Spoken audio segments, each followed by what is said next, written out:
Hi ನನ್ನ ಪ್ರೀತಿಯ ಸ್ನೇಹಿತರೆ, ಹೇಗಿದ್ದೀರಾ? ಇವತ್ತು ಬಾಳೆಕಾಯಿ ಬಜ್ಜಿ ಮಾಡೋದು ಹೇಗೆ ಅಂತ ನೋಡೋಣ ಬನ್ನಿ.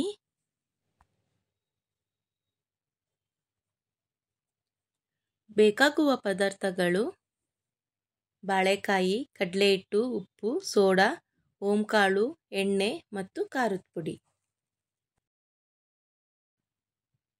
ಮೊದಲಿಗೆ ಒಂದು ಪಾತ್ರೆಯಲ್ಲಿ ಒಂದು ಬೌಲಷ್ಟು ಕಡಲೆ ಹಿಟ್ಟು ಹಾಕೋತಾ ಇದ್ದೀನಿ. 1 ಸ್ಪೂನಷ್ಟು ಖಾರದ ಪುಡಿ ಹಾಕೋತಾ ಇದ್ದೀನಿ. ಅರ್ಧ ಸ್ಪೂನಷ್ಟು ಉಪ್ಪು ಹಾಕ್ತಾ ಇದ್ದೀನಿ.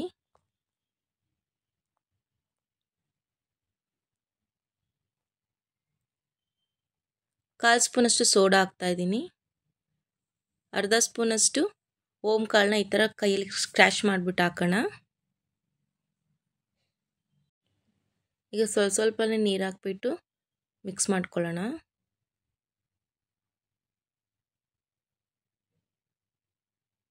ಜಾಸ್ತಿ ಗಟ್ಟಿನೂ ಬೇಡ, ಜಾಸ್ತಿ ತಿಳಿನೂ ಬೇಡ. ಈ ಥರ ಸ್ವಲ್ಪ ಮೀಡಿಯಮಲ್ಲಿ ಕಳಿಸ್ಕೊಳ್ಳೋಣ. ನೋಡಿ, ಈ ಥರ ಇಷ್ಟು ಸಾಕು, ಯಾಕಂದರೆ ಬಜ್ಜಿಗೆಲ್ಲ ಹಿಡಿಬೇಕಲ್ವಾ, ಅದಕ್ಕೆ. ನಾನಿಲ್ಲಿ ಬಾಳೆಕಾಯಿ ಈ ಥರ ಸ್ಲೈಸ್ ಆಗಿ ಕಟ್ ಮಾಡ್ಕೊಂಡಿದ್ದೀನಿ. ಇಷ್ಟು ರೌಂಡ್ ಬೇಡ, ಅಡ್ಡಡ್ಡ ಕಟ್ ಮಾಡ್ಕೊಂಡಿದ್ದೀನಿ. ಈಗ ಒಂದೊಂದಾಗಿ ಇದ್ರೊಳಗಡೆ ಹಾಕ್ತಾ ಇದ್ದೀನಿ.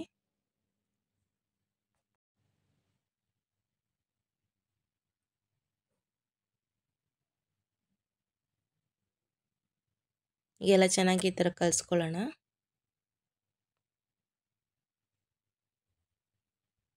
ಈಗ ಒಂದು ಬಾಣಲಿಯಲ್ಲಿ ಎಣ್ಣೆ ಹಾಕ್ತಾ ಇದ್ದೀನಿ.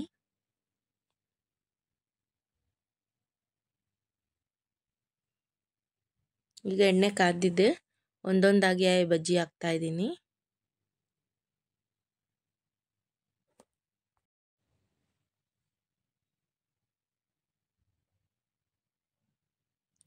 ದಯವಿಟ್ಟು ಎಣ್ಣೆಲಿ ಮಾಡುವಾಗ ಕೈ ಹುಷಾರಾಗಿ ನೋಡ್ಕೊಳ್ಳಿ, ಮತ್ತು ದೂರ ನಿಂತ್ಕೊಂಡು ಹಾಕಿ.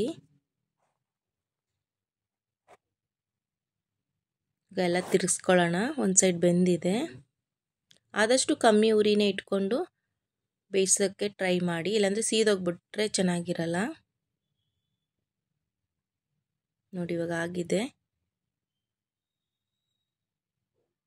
ಸರ್ವಿಂಗ್ ಪ್ಲೇಟ್ಗೆ ಹಾಕ್ಕೊಳ್ಳೋಣ. ನೋಡಿ, ಬಾಳೆಕಾಯಿ ಬಜ್ಜಿ ರೆಡಿಯಾಗಿದೆ. ತುಂಬಾ ಟೇಸ್ಟಿಯಾಗಿರುತ್ತೆ. ನೀವು ಮನೇಲಿ ಟ್ರೈ ಮಾಡಿ, ಖಂಡಿತ ಇಷ್ಟ ಆಗುತ್ತೆ. ಇಷ್ಟ ಆಗಿದರೆ ಲೈಕ್ ಮಾಡಿ, ಶೇರ್ ಮಾಡಿ, ಕಮೆಂಟ್ ಮಾಡಿ ಮತ್ತು ಸಬ್ಸ್ಕ್ರೈಬ್ ಮಾಡಿ. Thank you friends.